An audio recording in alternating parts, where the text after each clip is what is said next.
All right, good morning. My name is Beth Evanson, and I'm the Region 5 representative for the Georgia Department of Community Affairs. And I have Kathy Papa with me. She's the Region 2 representative.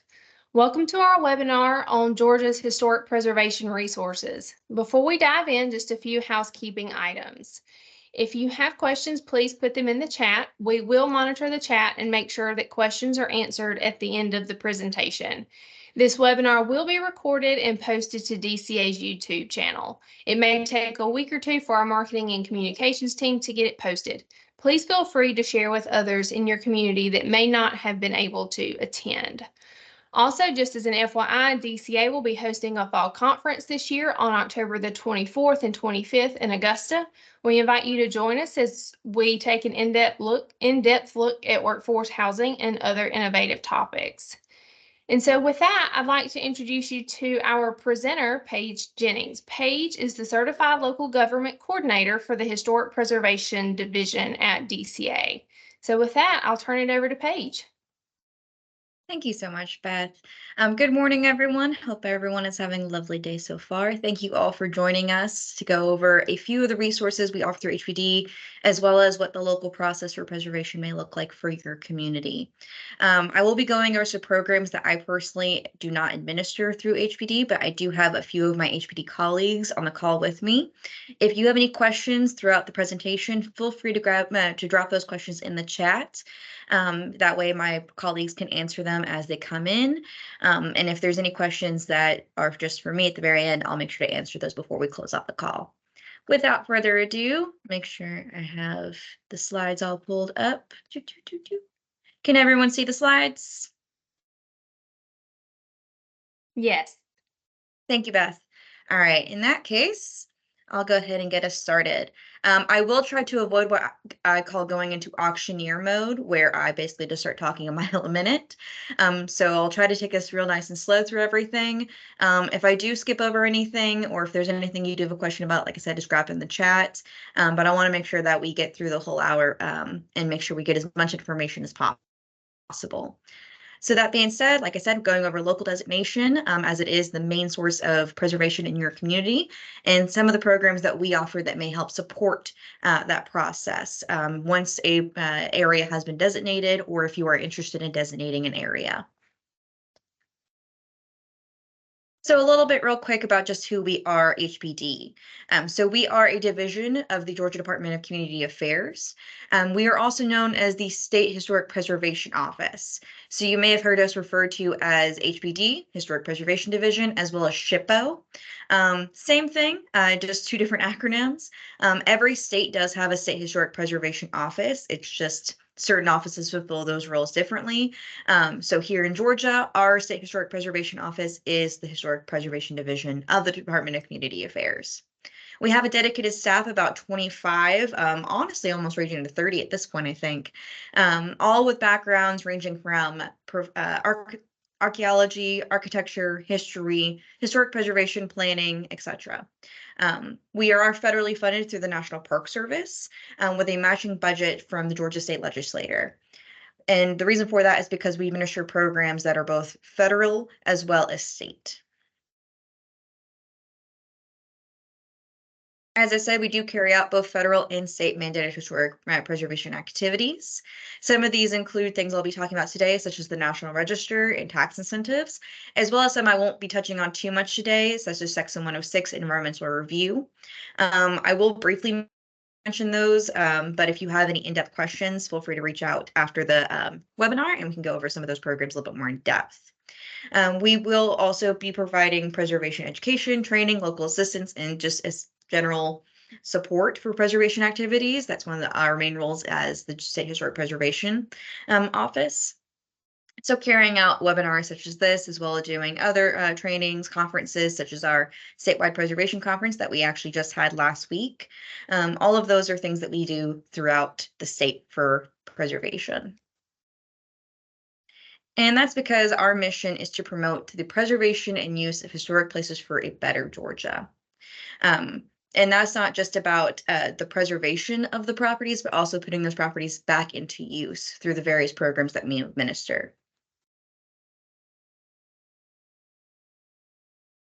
Now, I'm sure many of you are already aware of how beneficial preservation can be, but just in case I need to sell any of you on it, maybe if you're not quite sold on why preservation is important and why it can be a resource to your community, I do have a couple of main benefits I can go over with y'all. So one of the very first benefits, especially when it comes to local districts, like I'll be discussing today, it protects the investments and owners of both protects the investments of both owners and residents. So buyers know that aspects that make a particular area attractive will be protected over time through preservation resources and programs. Real estate agents in many cities use historic districts, both National Register and local, as a marketing tool to sell their properties. It also encourages better design, especially through the local districts where there is a design review element. It has been shown through comparative studies that there is a greater sense of relativeness, more innovative use of materials, and a greater public appeal within historic districts that designation. Additionally, preservation, it does help the environment. One of the most common phrases you'll hear preservation say is that the greenest building is the one that's been already built. Simple as that, it keeps resources out of landfills. It prevents additional deconstruction costs. It just generally is better for the environment. Additionally, there are multiple educational benefits to creating local and national register districts. All of them are essentially you're protecting things that can teach us about our past, which is both educational and entertaining. Prior to joining HPD, I was a museum educator, and I can tell you one of the biggest selling points and one of the easiest things to create tours and events around was the historic properties that were in our downtown district. So it's a great way to not only bring people in and learn about your history, but also bring them in and entertain them so that we'll stay for a little bit longer. Another great benefit of preservation, especially in local districts as well as national register districts, is that it can have a very positive impact on your a very positive economic impact for tourism. A historic district that is aesthetically cohesive and well promoted can serve as a community's most important attraction and really draw in tourists from close by as well as far away.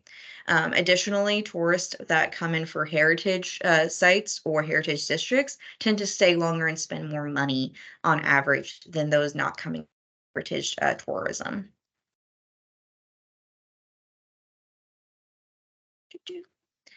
And last but not least, it can actually enhance business recruitment potential.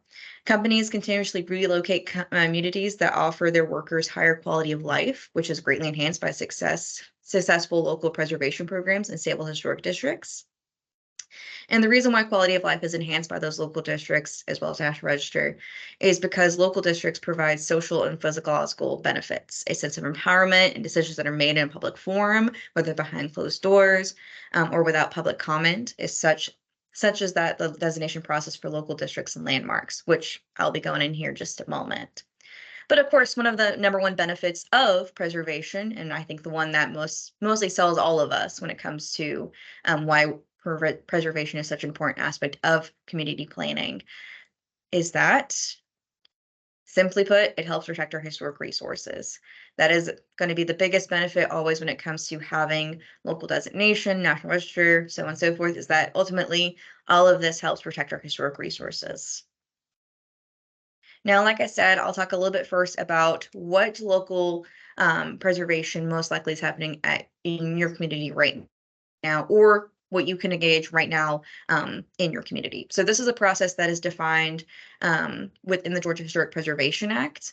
Now, it is enacted through local ordinances as well. So I'll be going over the language of local designation as it is defined within the Georgia Historic Preservation Act.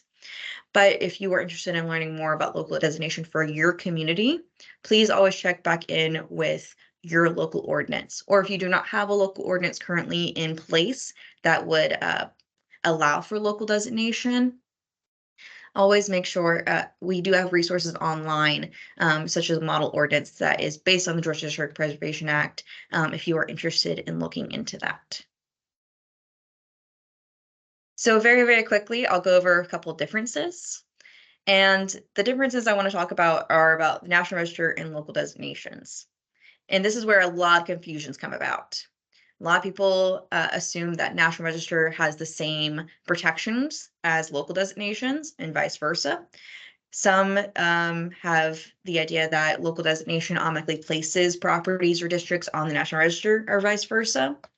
But there's actually quite a few differences, as National Register and local designations are completely separate processes. So National Register identifies significant districts and general planning purposes. Local designation, very much similar.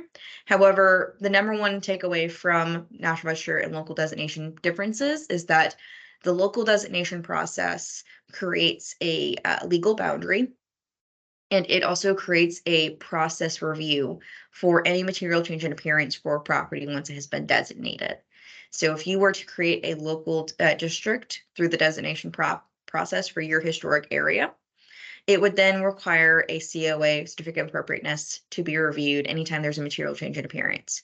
National Register districts do not have that. If a property or district is placed on the National Register and the property owner wants to make a material change in appearance to that property, it would not have to go through any sort of review process. The property owner could go forward with that change without having any sort of review in place.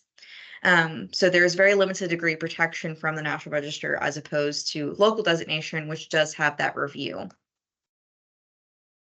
Another big distinguishing factor through National Register and local designation is that National Register, while it does not have the same protection as local designation, it does provide property owners for more federal and state grant programs as well as tax incentives. So National Register properties or districts would be eligible for some of the tax programs I'll be talking about later on, whereas a property that is locally designated would not be eligible for those programs. Now, the good thing about National Register and local designation or local districts is that because they are completely separate programs, they're completely separate processes, you actually can layer them on top of each other. So if you have an area that you have already locally designated, nothing is stopping you from also nominating that property or that district for National Register for the National Register as well, and vice versa. If you have an area that is currently on the National Register, you can also go through the process of also locally designating that to where you can also have that review process in place. There are quite a few communities all throughout the state that have gone through this process. One that I can think of off the top of my head quite recently that happened was the city of Douglasville. They had the Gaskin Avenue district, which was on the National Register. However, it had not been locally designated yet. So they actually did go through the process of locally designating that district. So that way now, not only is it now on the National Register and eligible for tax incentives and a few other grant programs, but also now there is a review process within that district that if there is any change in materials for the property owners, they have to go through the Historic Preservation Commission. All that being said, I'm going to go into a little bit of what exactly the local designation process is now. And the first place that we always start with local designation is essentially doing research. So survey, inventory, prior research. That is one of the powers of a Historic Preservation Commission, is that they can continuously create an inventory and do surveys of the historic resources within the community. Essentially, they're going through and figuring out which properties maybe are worth local designation. And this is important because you can't designate what you don't know is there. The other reason I bring this up is because this is also one of the programs that we can assist with. We have a database called NARGIS. I'm not going to try to sound out all the letters right now and tell you them. If Emily is in the chat right now, who is our survey coordinator, feel free to drop exactly what all of NARGIS stands for, but essentially is a database that if a survey is completed through one of our programs, whether it is through a CLG grant, a locally funded survey through one of our programs, or if it's done through the Find It program with Georgia, with UGA, they are entered into NARGIS, and those resources become a part of a larger database for the entire state. So if you ever have questions about whether what resources are in your area or what resources may be eligible for designation, whether it's National Register or local district. NARGIS is a great place to start. That is a publicly accessible database that you can find through our website. If you do not have any resources currently entered into NARGIS, you can have those entered through one of the programs that we administer, like the CLG program, or through the locally funded survey program that we have also through the CLG program. But essentially, the reason I bring this up is something that we can assist with, but also it's a great place to start if you are interested in doing either a local designation or a National Register nomination. Like I said, you have to know what's there in order to designate it. So once you have information on, what you want to do with properties, if you have information on what properties are available, what properties are currently in your area that may be eligible for designation, where exactly is the process defined to actually designate them? Once again, I'm talking about the local process, not Master Register. So when it comes to the local process, where is this defined? Like I said before, there is the Georgia Historic Preservation Act. This was passed in 1980. This creates a kind of skeleton structure for the entire state. It gives local municipalities certain authorities, including to the ability to establish local districts. They are given these authorities by passing a historic preservation ordinance, which basically establishes the HPC local designation process and the COA or certificate of appropriateness process. It also provides state requirements for local designation processes and defines what the state's involvement is. So our office's involvement is, which is typically providing guidance and review. Another place that you'll find the process defined is going to be your local ordinance. So like I said, the State Historic Preservation Act essentially creates the ability for communities to pass ordinances, to create their historic preservation commissions and define the designation and COA processes. Now, typically, these ordinances do reflect the Georgia Historic Preservation Act. However, some needs of your communities may also require additional information, or you may define processes further in your ordinance. So if you are curious about what the local designation process is for your community, refer back to your local historic preservation ordinance rather than going straight to the Georgia Historic Preservation Act. And then finally, another place to look at if you are interested in locally designating a district or property is always look at your rules and procedures, because it's going to help you understand exactly, what are the rules and procedures for having a meeting, especially if there's an element of public participation, which if you're following your local ordinance and the Georgia Historic Preservation Act, there should be. Like I said, if you have any questions about where your local preservation or your local designation process is defined, always refer back to local historic preservation ordinance. It is your blueprint for local designation.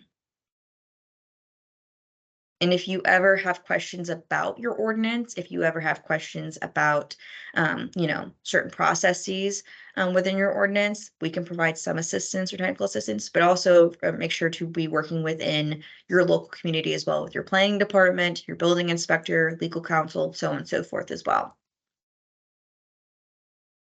Now, when it comes to nomination of a property or district for local designation, there's a few groups that are authorized typically to do this. There it goes. So who can nominate? Your Historic Preservation Commission is always going to have the power and authority to nominate a property or district for local designation. That is one of the powers and authorities granted to them. Another group that may be eligible for nominating a property or district for local designation would be a neighborhood or a group of residents. Typically, you see this for residential communities, so neighborhoods, small suburban areas, so on and so forth. A group of merchants may also be eligible. Typically, you see this with commercial downtown districts or business districts, group of merchants that come together and really want to protect their storefronts. And then last but not least, the final group that you typically see oftenly mentioned in ordinances that can nominate a property or district for designation is the local historic society, which makes sense. They are the keepers usually of information regarding historic properties. Typically their archives are what are used for research when doing these nominations. So it makes sense that they would be one of the groups included when it comes to nominating properties or districts for designation. If you ever have questions though, as I said before, always check back with your local ordinance. If it doesn't define these groups, that doesn't mean that they cannot. But always check back to see what your local ordinance says to be for sure. Now, when it comes to the local designation process, there are some required documentation. Now, some of these these required documents are defined through the State Historic Preservation Act, as well as your local ordinances. So documents that are required for both state and local is going to be your designation report, which includes a statement of significance, which the statement of significance should be used to describe and justify the significance of historic property or district to both local government officials, such as the city council or mayor, as well as the State Historic Preservation Division, us, HPD. The report can also be used to educate local residents and the community on the proposed designation in order to gain support for the public prior to the public meeting or voting required for the designation. So essentially, the way I like to describe it is that when it comes to designation report, it's your sales pitch. It is your sales pitch for why this area or this property deserves protection. You are going to be used car salesman for a little bit, and you're going to try to sell everyone on this area, why it deserves to be protected.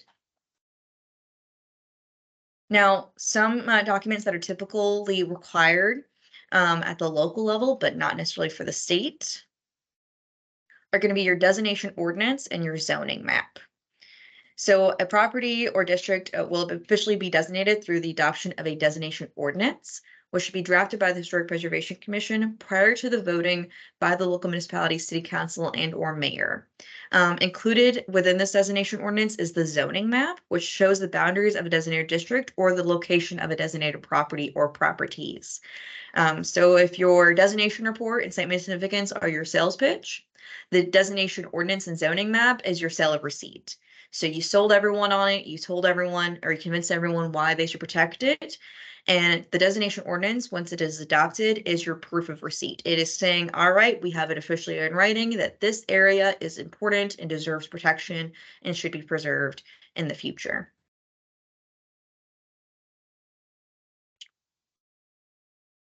Now, when it comes to the designation report, these are documents that will need to be submitted to our office, the Historic Preservation Division, for review and comments at least 30 days before designation. This is something that is outlined within the Georgia Historic Preservation Act and is typically outlined within local ordinances as well. So if you are interested in locally designating a district or property, please make sure to submit the designation report to our office at least 30 days before, so that way we can provide review and comments. Now, I do want to clarify something real quick that is a very common, I wouldn't say misconception, miscommunication, which is that when we provide review and comments, that we are providing a determination on the local district. This is not true. The process of locally designating a district or property is ultimately always a local decision. So if we provide comments and it's not something that the local government necessarily agrees with, or they wish to move forward with the designation, that is ultimately the choice of the local government to move forward with. We simply are providing guidance as the preservation office for the state. So just want to clear up a little bit. Sometimes a misunderstanding that we are providing determination, but we are not. When it comes to the local process, because it is a local process, it is always determined at the local level. We are only providing review and guidance. You know, sometimes I wonder if I added too many animations. All right, now that that's cleared up, let's go back to the designation report. Speaking of the thing that I was just talking about when it comes to our review. So typically with some of the information that you'll include within a designation report, and this may be some of the things that you'll include within a National Register nomination as well. District or property boundaries. So essentially, where is it? What is the place that you're trying to designate? Is it a large area? Is it a small area? What are the streets that are defined? Is it defined by streets? Is it defined by tax parcels? All things that you should include when describing the boundaries.